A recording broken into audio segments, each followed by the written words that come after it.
Hello everyone, welcome to Study with Palak, your one-stop solution for all queries and doubts. So JKSSB finance account assistant का जो exam है may be सितंबर या अक्टूबर के महीने में हो सकता है। अभी कुछ कहा नहीं जा सकता, बट ऐसा लग रहा है कि शायद सितंबर या अक्टूबर के महीने में ही ये एग्जाम हो। ठीक है, तो हमने उसके लिए स्टैटिस्टिक्स वाला पार्ट ऑलरेडी कंप्लीट कर चुके हैं, उसके एमसीक्यूज भी किए थे और भी बहुत सारे एमसीक्यूज करेंगे।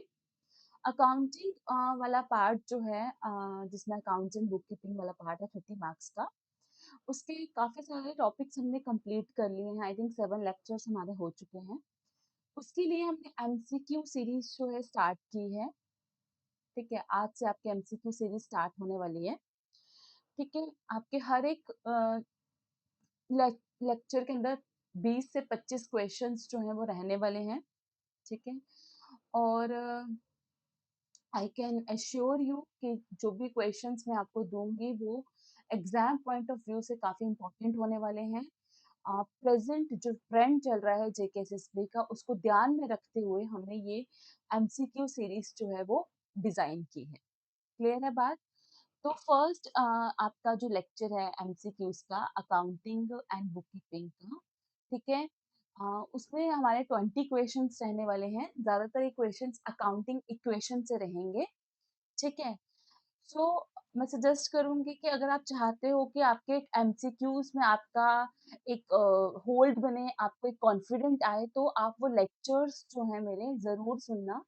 ठीक है, उसको ध्यान से पढ़ना, और वो आपको सारे के सारे accounting for finance account assistant की प्लेलिस्ट के अंदर मिल जाएंगे। ठीक है, तो पहला सवाल है, what is the basic accounting equation. मैं एक और बात बोल देती हूँ, प्लीज जज मत करना कि मैम बहुत सिंपल क्वेश्चंस हैं, ठीक है मैम बहुत टफ क्वेश्चंस हैं। मैं आपके एमसीक्यू सीरीज इस तरह से प्लान की है, इस तरह से डिजाइन किया है कि उसमें सिंपलेस्ट ऑफ सिंपलेस्ट क्वेश्चंस भी होंगे और टफेस्ट ऑफ टफ क्वेश्चंस भी होने वाले हैं। समझ आई बात? क्योंकि वी डोंट नो, समटाइम्स बहुत सिंपल क्वेश्चंस भी आपको आ जाते हैं और बहुत डिफिकल्ट क्वेश्चंस भी आपको पूछे जा सकते हैं। तो उन सब चीजों को ध्यान में रखते हुए ये एमसीक्यू सीरीज डिजाइन की गई है। ठीक है, first is what is a basic accounting equation. Basic accounting equation क्या कहती है कि एसेट्स जो होते हैं वो आपकी लायबिलिटीज और आपके इक्विटी को मिला के बनते हैं। इक्विटी या कैपिटल बोल सकते हो, है ना? तो assets is equals to capital plus liabilities. The accounting equation is based on which of the following. Accounting equation किस पे बेस्ड होती है? डबल एंट्री सिस्टम में, मतलब कि आपकी दो एंट्रीज होते हैं, एक डेबिट साइड एंट्री होती है और एक क्रेडिट साइड एंट्री होती है। ठीक है, claims against the total assets of a business entity by outsiders are known as, मतलब कि जो आपने बाहर वालों को कुछ पेमेंट करनी होती है, ठीक है, वो पेमेंट को आप क्या कहते हो? ठीक है, उस पेमेंट को आप क्या कहते हो? लायबिलिटीज। ठीक है, that is claim against the total assets of business entity by outsiders. है ना, जो आपको एसेट्स आपके पास हैं उसमें से आपको कुछ अगर किसी को बाहर वाले को देने हैं, ठीक है, मतलब आपने किसी से उधार लिया था, किसी से लोन लिया था, ठीक है, तो वो आपको देना भी पड़ता है ना। तो जो आपने देना होता है दूसरों को वो होती है liabilities. Which of the following is considered as internal liability? बेटा इंटरनल लायबिलिटी होता है, इंटरनल लायबिलिटी क्या होता है कि दैट ऑब्लिगेशंस बिजनेस ओस टू इट्स ओनर्स। ठीक है, जैसे ओनर ने इन्वेस्टमेंट की है, ठीक है, तो उस इन्वेस्टमेंट के बदले वो प्रॉफिट चाहता है। ठीक है, शेयर होल्डर्स या एम्प्लॉयज। ठीक है, तो जो आपके बिजनेस के अंदर के ही जो पर्सन होते हैं, जैसे कि आपके एम्प्लॉयज हो गए, ऑनर हो गया, शेयर होल्डर्स हो गए, ठीक है, in return of their investment, in return of their service, in return of their work, they need something, ठीक है, टू बी पेड ऑफ। ठीक है, वो जो लायबिलिटी आप इंटरनल पर्सन को देते हो उसे कहते हैं इंटरनल लायबिलिटीज। ठीक है, तो क्रेडिटर इंटरनल तो नहीं है, वो बाहर वाले बनते हैं। बैंक लोन भी बाहर का हो गया। बिल्स पेएबल वो भी आप किसी और को दे रहे हो, तो capital contributed by the owner, है ना, जो ओनर ने इन्वेस्टमेंट की है वो इंटरनल लायबिलिटी हो गया, शेयर होल्डर्स इंटरनल लायबिलिटीज के अंदर आएंगे, एम्प्लॉयज इंटरनल लायबिलिटीज के अंदर आएंगे। समझ आ गई बात? Paid cash to creditor result in which of the following changes in the accounting equation। अब आप कैश किसी को दे रहे हो तो कैश डिक्रीज होगा। जब कैश डिक्रीज होता है तो मतलब आपका एसेट डिक्रीज हो रहा है, क्योंकि कैश क्या होता है, एसेट है। एसेट डिक्रीज हो रहा है और आपने अब कैश पे की है क्रेडिटर को, मतलब जिससे आपने उधार लिया था उसको आपने कैश पे किया। इट मींस आपका जो लायबिलिटीज थी वो भी डिक्रीज होगी। पहले आपने मान लो 1000 रुपीज किसी को देना था, उसमें से आपने 800 पे कर दिया, अब आपने सिर्फ 200 पे कर, है ना? तो आपकी लायबिलिटीज क्या हो गई है, डिक्रीज हो गई है। तो एसेट भी डिक्रीज होगा आपका और आपकी लायबिलिटी भी डिक्रीज। बात समझ आ गई? Good purchased on credit will, मतलब आपने कोई सामान उधार पे खरीदा है, ठीक है? आप कोई सामान खरीद रहे हो, अपने बिजनेस के अंदर इंट्रोड्यूस कर रहे हो कोई सामान, ठीक है? आप कोई सामान अपने बिजनेस के अंदर इंट्रोड्यूस कर रहे हो तो वो सामान आपके एसेट को इंक्रीज करेगा, वो सामान आपके एसेट को इंक्रीज करेगा। बट साथ ही साथ वो सामान आपने उधार पे खरीदा है, तो उधार पे अगर कोई सामान खरीदा है तो वो आपकी लायबिलिटीज को भी इंक्रीज करेगा, ठीक है? आपकी लायबिलिटीज को भी इंक्रीज करेगा। Goods costing rupees 10,000 sold for 12,000 on cash will have what effect? 10,000 का सामान आपने 12,000 में बेचा है, मतलब आपने 2,000 का प्रॉफिट कमाया है, 2,000 का प्रॉफिट कमाया है, ठीक है? तो आपकी कैश जो है दैट विल इंक्रीज बाय 12,000, ठीक है? कैश आपकी 12,000 इंक्रीज हो जाएगी, बट आपका जो स्टॉक था वो 10,000 रुपीज का स्टॉक डिक्रीज हो जाएगा। कैश 12,000 रुपीज इंक्रीज होगी, ठीक है? स्टॉक आपका 10,000 का डिक्रीज होगा, बट आपका प्रॉफिट, आपका कैपिटल वो 2,000 रुपीज इंक्रीज हो जाएगा, ठीक है? आगे, rent paid in advance is classified as an asset when paid in cash it आपने कोई रेंट जो है वो कैश एडवांस में पे कर दिया, ठीक है? आपने कोई रेंट एडवांस में पे कर दिया है, उसे आप एसेट कहते हो। When a business page rent in advance, ठीक है, यूजिंग कैश, ठीक है, तो उससे एक ट्रांजैक्शन तो क्रिएट होगी, ठीक है? उस ट्रांजैक्शन को आप क्या बोलोगे, मतलब कि रेंट पेड इन एडवांस या प्रीपेड रेंट करके आप एक ट्रांजैक्शन बना दोगे, ठीक है? अब आप जब उसको कैश में पेड करोगे तो उसकी वजह से जो आपके एसेट्स है ना उसमें कोई चेंजेस नहीं आएंगे। क्यों? एक एसेट दूसरे एसेट से स्वैप हो गया, ठीक है? उसमें आपकी ना ही लायबिलिटीज में फर्क आएगा ना ही आपके कैपिटल में फर्क पड़ेगा, ठीक है? आपने जब भी कोई रेंट एडवांस में पे कर दिया, दैट इज प्रीपेड रेंट, ठीक है, तो उससे क्या होगा, आपकी कैश तो डिक्रीज हो रही है, ठीक है, बट उससे आपका इंक्रीज इन प्रीपेड रेंट जो है वो, जो आपकी कैश डिक्रीज हुई है, ठीक है, वो इक्वल होगी इंक्रीज इन प्रीपेड रेंट, ठीक है? ये भी एक एसेट था, ये भी एक एसेट है। एक एसेट डिक्रीज हो रहा है, दूसरा एसेट इंक्रीज हो रहा है, तो दोनों की वजह से एसेट जो है वो बैलेंस रहेगा, ठीक है? दोनों, एक डिक्रीज हो रहा है दूसरा इंक्रीज हो रहा है, एसेट जो है वो बैलेंस रहेगा। Prepaid rent, rent is an asset, ठीक है? रेंट एसेट हो रहा है, एक एसेट डिक्रीज होगा दूसरा एसेट इंक्रीज हो रहा है, ठीक है?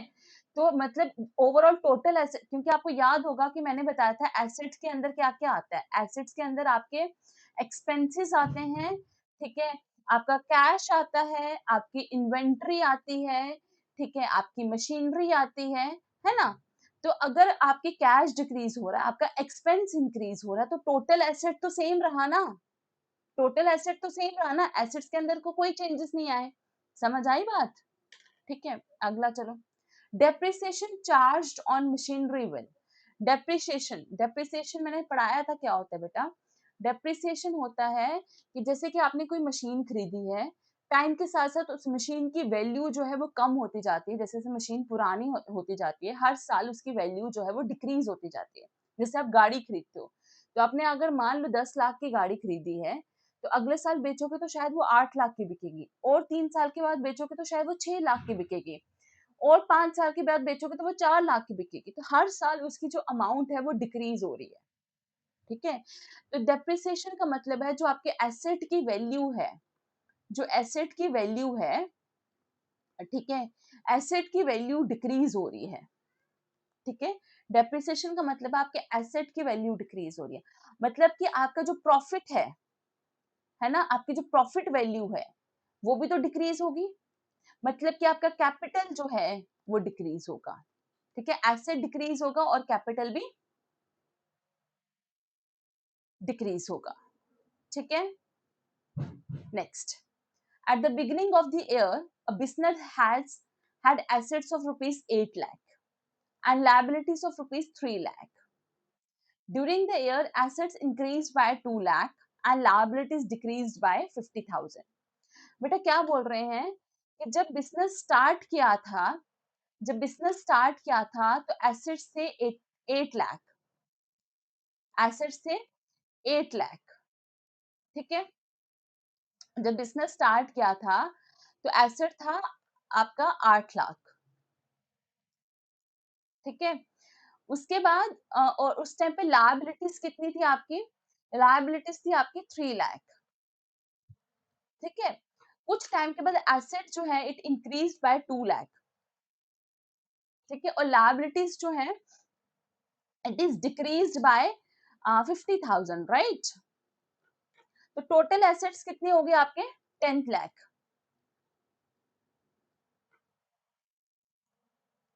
है ना।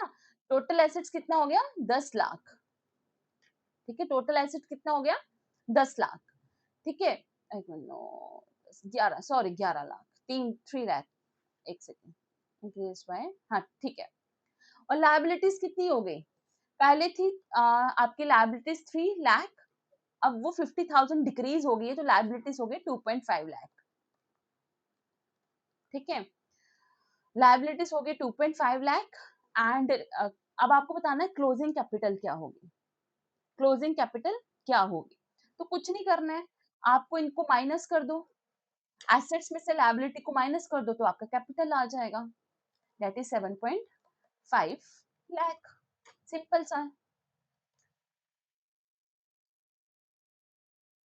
समझ आ गई बात। Find the value of total assets if closing capital is 4 lakh. Closing capital बोला है बेटा 4 लाख।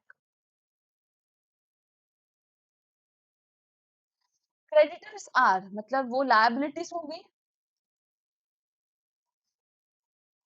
लायबिलिटीज कितनी बोल रहे हैं, क्रेडिटर मतलब वो आपको किसी को पैसे पे करने हैं ना, उधार पे करना है।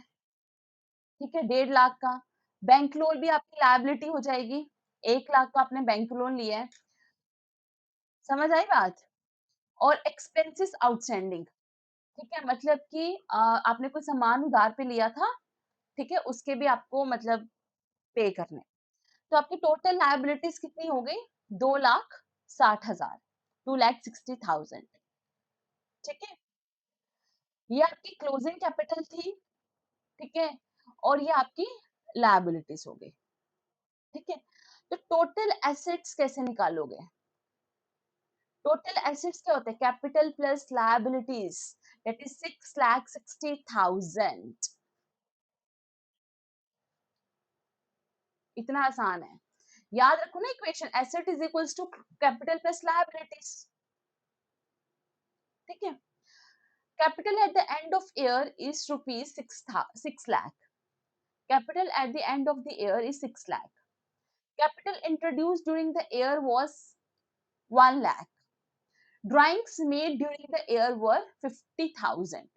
What was the opening capital if the profit earned during the year was 1.5 lakh? Easy है बड़ा। देखो, क्लोजिंग कैपिटल बेटा कैसे निकालोगे, क्लोजिंग कैपिटल होता है आपकी ओपनिंग कैपिटल कितनी थी, ठीक है, प्लस, ठीक है, ओपनिंग कैपिटल कितनी थी, प्लस आपने कैपिटल कितनी इंट्रोड्यूस की, ठीक है, प्लस आपने कितना प्रॉफिट कमाया, माइनस ड्रॉइंग्स, कितना पैसा आपने उस बिजनेस से निकाला, that was will be your closing capital, ठीक है, that will be your closing capital. But आपको निकालने के लिए क्या बोला है, आपको निकालने के लिए क्या बोला है, आपको निकालने के लिए बोला है ओपनिंग कैपिटल। तो आई थिंक ओपनिंग कैपिटल आप निकाल सकते हो। ओपनिंग कैपिटल क्या हो जाएगा, closing capital minus capital introduced minus profit plus drawings. देखो, क्लोजिंग कैपिटल क्या होता है कि जब आपने बिजनेस का लास्ट फाइनेंशियल ईयर का जो लास्ट डे था, उस टाइम पे आपके पास कितना पैसा था, ठीक है। और क्लोजिंग कैपिटल किसके साथ होगी, जो आपने जिस जिस पैसे से आपने बिजनेस स्टार्ट किया था, उसके बाद आपने जो पैसा इंट्रोड्यूस किया उस बिजनेस के अंदर ड्यूरिंग द फाइनेंशियल ईयर, आपने जो प्रॉफिट कमाया, ठीक है, माइनस कर दो जो उस बिजनेस में से आपने पैसा निकाला है अपने पर्सनल यूज के लिए, ठीक है, वो आपका क्लोजिंग कैपिटल होगा, है ना, राइट। ओपनिंग कैपिटल क्या होगा, मतलब जिससे आपने बिजनेस स्टार्ट किया था, आपने बिजनेस स्टार्ट किया था अपनी क्लोजिंग कैपिटल से, है ना, उसमें से आप वो कैश जो इंट्रोड्यूस की उसको माइनस कर दो, प्रॉफिट जो किया उसको माइनस कर दो, बट उसमें ड्राइंग्स जो अपने पैसे निकाले थे उसको तो ऐड करना है ना, वही आपका क्लोजिंग कैपिटल होगा, ठीक है। तो इसको कैलकुलेट करो तो कितना आ जाएगा, क्लोजिंग कैपिटल कितनी थी आपकी, 6 लाख, ठीक है, कैपिटल इंट्रोड्यूस कितनी थी, 1 लाख, प्रॉफिट कितना कमाया था, 1.5 लाख, ठीक है, और ड्राइंग्स कितनी थी, 50,000। तो कितना हो गया, पांच पांच में से, या साढ़े तीन, ये हो गया 4 लाख, ठीक है, ये कितना हो गया, 4 लाख। समझ आ गई बात, चलो, read the following statements regarding the accounting equation and choose the correct option. Every transaction that increases a liability must simultaneously decrease another liabilities or decrease owner's equity to maintain equilibrium. क्या बोल रहे हैं, हर एक transaction जो कि increase कर रही है लायबिलिटी को, ठीक है, वो साइमल्टेनियसली दूसरी लायबिलिटी को डिक्रीज करेगी, या ओनर्स की जो इक्विटी है, जो कैपिटल है, उसको डिक्रीज करेगी। तो क्या तुम इससे अग्री करते हो, मैं अग्री नहीं करती हूँ। आपकी अगर एक लायबिलिटी इंक्रीज हो रही है, उससे जरूरी नहीं है कि आपकी दूसरी लायबिलिटी डिक्रीज होगी। लायबिलिटी के इंक्रीज होने से आपका एसेट भी तो इंक्रीज हो सकता है, मतलब हो सकता है आपने कोई क्रेडिट लिया, उधार लिया, ठीक है, उससे आपकी लायबिलिटी इंक्रीज हुई, बट उस उधार से जो आपने सामान लिया है उससे आपका एसेट तो इंक्रीज हो सकता है ना, उससे आपका एसेट इंक्रीज हो सकता है। तो ऐसा नहीं है कि आपकी एक लायबिलिटी के इंक्रीज होने से दूसरी लायबिलिटी डिक्रीज होगी, है ना, या ओनर की इक्विटी डिक्रीज होगी, ऐसा जरूरी नहीं है, ठीक है, फर्स्ट स्टेटमेंट गलत है। Revenue earned always increase assets, जरूरी नहीं है कि जो आपने पैसा कमाया उससे आपके एसेट इंक्रीज होंगे, हो सकता है जो आपने पैसा कमाया उसको अपने अपने लायबिलिटीज को डिक्रीज करने के लिए इस्तेमाल कर लिया, आपने रेंट पे कर दिया, सैलरीज पे कर दी, ठीक है, तो जरूरी नहीं है रेवेन्यू हमेशा एसेट्स को इंक्रीज करेगा। रेवेन्यू हो सकता है जो आपने कमाया है उससे आपने कोई और काउंट कर लिया, अपने लायबिलिटीज को डिक्रीज करने के लिए इस्तेमाल कर लिया। Expenses incurred always increase liabilities. Expenses incurred do not always increase liabilities. This can decrease assets also. है ना, ये assets को भी decrease कर सकता है। तो both statements are incorrect. Accrued income increases both assets and capital simultaneously. पहले बताओ accrued income क्या होती है। accrued income होती है वो income, वो revenue जो आपने earn किया है, बट अभी तक उसके आपको पैसे नहीं आए, मतलब आपने कोई सामान तो बेच दिया, अपना कोई गुड्स को सेल कर दिया है, गुड्स सेल कर दिए हैं, बट उससे अभी आपको पैसे नहीं आए। जिसको भी आपने सामान दिया है वो बोल रहा है आपको 10 दिन के बाद पैसे दूँगा, 1 महीने के बाद पैसे दूँगा। बट अभी आपको कैश नहीं आई है, उसने कोई चेक डाल के दे दिया है या कुछ भी, ठीक है, फ्यूचर डेट का, ठीक है? वो होती है आपकी एक्रूड इनकम, ठीक है? उससे आपकी टेम्पररी रिसीवेबल जो है वो क्रिएट हो जाती है बैलेंस शीट पे। एक्रूड इनकम जो है ये क्रिएट कर देती है temporary receivable on balance sheet, ठीक है? तो उसकी वजह से आपके एसेट इंक्रीज हो जाते हैं, ठीक है, बट आपको कैश नहीं आई है, ठीक है?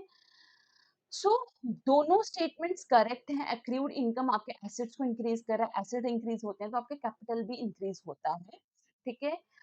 तो एक्रूड इनकम जो है वो क्या इनकम है, revenue earn but not yet received in cash, जिसकी वजह से आपका करंट एसेट तो क्रिएट हो गया, ओनर्स की जो रेसिडुअल इक्विटी है वो भी एक्सपैंड हो गई है, बट अभी तक आपको कैश नहीं आई है, ठीक है? तो वो स्टेटमेंट आर करेक्ट।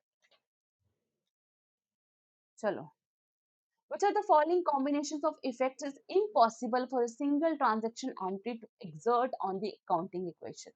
कौन सा जो है कॉम्बिनेशन पॉसिबल नहीं है?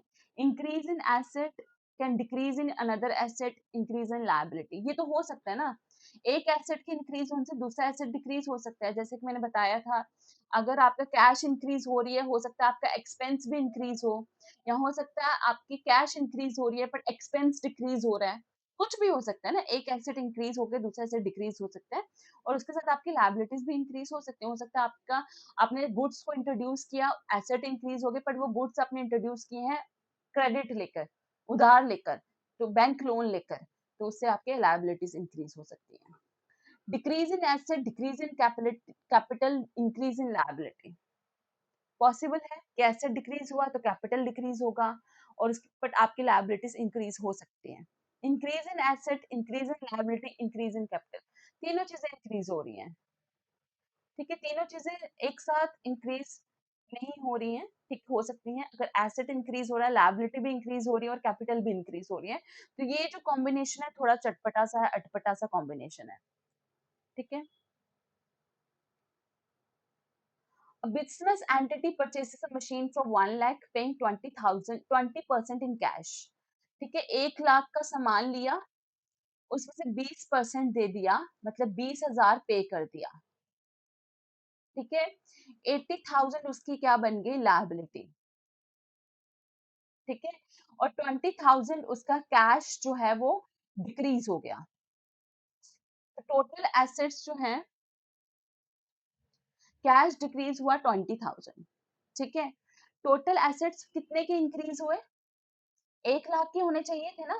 1 लाख का उसने मशीन खरीदे तो उसका asset should be increase by 1 lakh, but उसने 20,000 पे भी तो किया है, कैश, कैश भी तो एसेट है, तो उसके टोटल एसेट इंक्रीज हुए हैं बाय 80,000, और लायबिलिटीज भी इंक्रीज हुई हैं बाय 80,000, बिकॉज 80,000 उसने भी पे करने हैं, ठीक है?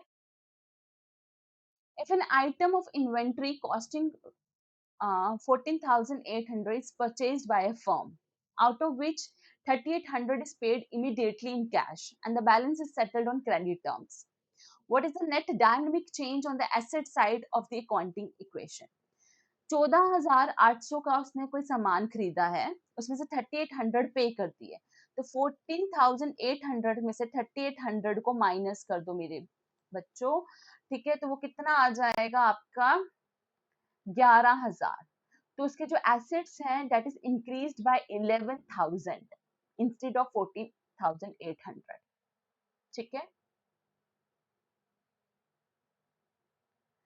When a proprietor pays the personal medical insurance premium of 4,500 out of the business bank account, how does this entry impact the accounting equation balance sheet metrics? किसी बंदे ने, किसी ओनर ने अपने बिजनेस बैंक अकाउंट से अपने personal use के लिए 4,500 जो है वो इस्तेमाल किया, ठीक है? तो उससे उसकी अकाउंटिंग इक्वेशन में क्या फर्क आएगा? हम्म?